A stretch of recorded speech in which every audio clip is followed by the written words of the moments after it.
हम लोग क्लास 8 में देख रहे हैं। यहाँ पे क्लास 8 साइंस बुक में हम लोग देख रहे हैं। ये चैप्टर नंबर 9 देख रहे हैं। चैप्टर नंबर 9 का नाम है reproduction in animal. Chapter number 9 का क्या नाम है? Reproduction in animal. ये चैप्टर 9 है। किस क्लास का है? क्लास 8 के साइंस बुक का है।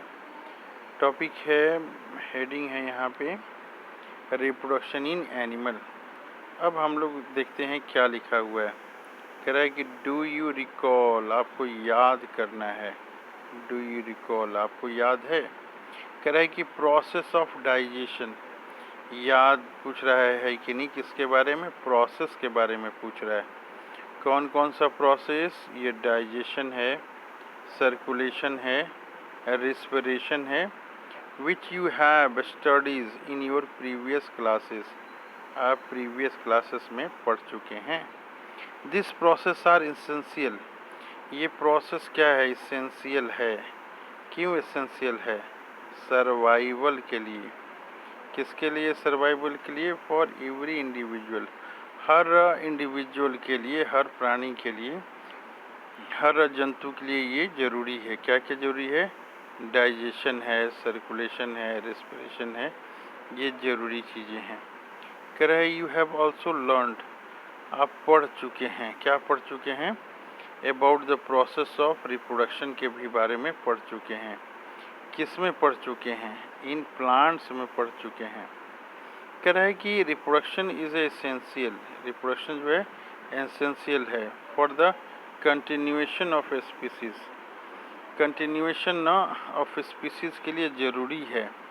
रिप्रोडक्शन किसके लिए ज़रूरी है? रिप्रोडक्शन ज़रूरी है कंटिन्यूएशन ऑफ स्पीसीज। कह रहा है कि इमेजिन, कह रहा है कि कल्पना कीजिए, कल्पना करने के लिए कह रहा है कि what would be happened if organism has no reproduced, not reproduced, अगर कोई ऑर्गेनिज्म है वो रिप्रोड्यूस नहीं करता है तो क्या होगा?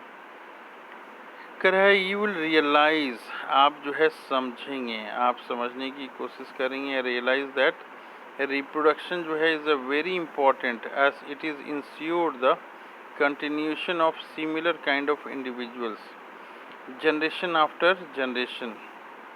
ये रिप्रोडक्शन के कारण क्या होता है? Continuation of similar kind of individuals होता है, जनरेशन आफ्टर जनरेशन। आगे बता रहा है have you studies, you have already learned in your previous class about reproduction। कह रहा है कि आप रिप्रोडक्शन के बारे में पहले पढ़ चुके हैं। कहाँ पढ़ चुके हैं? इन प्लांट में पढ़ चुके हैं। कह रहा है कि इन दिस चैप्टर, इस चैप्टर में वी शैल लर्न, हम लोग सीखेंगे how reproduction takes place in animals. हम लोग सीखेंगे इस चैप्टर में कि रिप्रोडक्शन कैसे होता है, रिप्रोडक्शन कैसे होता है, ये रिप्रोडक्शन कैसे होता है। अब हम लोग बता रहे हैं यहाँ पे कि mode of reproduction, mode of reproduction जो है ये दो तरह की होती है। मोड ऑफ रिप्रोडक्शन 9.1 टॉपिक है ये। क्या है? Mode of reproduction. कह रहे यू हैव सीन, आप देख चुके हैं, young ones of different animals, छोटे छोटे बच्चे आप बहुत सारे देख चुके हैं ऑफ डिफरेंट एनिमल के। Try to name some of the young ones by completing table number 9.1। So in examples at S no 1 and 5। कह रहे you must have seen the young one of various animals being born.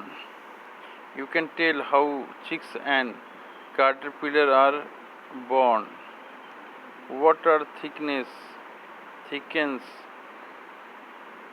What do you think about this young one? Looks the same before they were born as they do now. Let us find out। ये हम लोग आगे देख रहे हैं। ये यहाँ पे एक टेबल दिया हुआ है, इसमें लिख रहा है कि ह्यूमन का यंग जो है बेबी होता है, कैट का यंग क्या होता है नाम लिखने के लिए, डॉग का यंग वन को क्या कहते हैं, बटरफ्लाई कहते हैं, हेन का तो हम लोग यंग वन को चिक कहते हैं, काऊ के बच्चे को क्या कहते हैं, फ्रॉक के बच्चे को क्या कहते हैं, ये हम लोग खोजने की कोशिश करेंगे। कह रहा है कि जस्ट इन प्लांट, कह रहा है कि जो प्लांट में हो रहा है, there are two mode by which animal reproduce करता है। दिस टू आर क्या है, एक सेक्सुअल रिप्रोडक्शन है और दूसरा एसेक्सुअल रिप्रोडक्शन है। तो दो तरह की एनिमल रिप्रोडक्शन होती है, एक सेक्सुअल होती है और दूसरा एसेक्सुअल रिप्रोडक्शन होती है।